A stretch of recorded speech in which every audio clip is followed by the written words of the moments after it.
हाय मित्रांनो, भूक लागलेली त्याच्यामुळे चाललेलो नाश्ता करायला. नाश्ता करत असताना तिथं माझी फ्रेंड पूनम बसलेली नाश्ता करत. तिच्यातलाच वडापाव खाल्ला अर्धा आणि तिथून जायचं होतं आम्हाला हॉस्पिटलला जात असताना बस स्टॉपपासून चाललेलोच. तर हॉस्पिटलला सोमनाथला घेऊन चाललेलो. सोमनाथ माझा फ्रेंड आहे, तर त्याला जरा तब्येत डाऊन होती. हॉस्पिटलला जात असताना बघितलं तर खूप गर्दी होती, लाईन खूप मोठी लागलेली. तर नंबर काय लवकर येतच नव्हता. नंबर ॲक्च्युली लास्टली आलाच.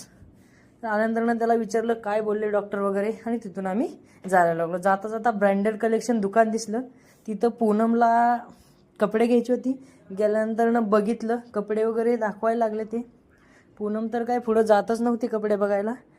एकदाची गेली पुढं आणि तिला एक पॅन्ट आवडली आणि मग ती आम्ही पॅन्ट घेतली. तिथून गेलो आणि बिल केलं. बिल केल्यानंतर मग निघालो. व्हिडिओ आवडल्यास लाईक करा आणि सबस्क्राईब करा.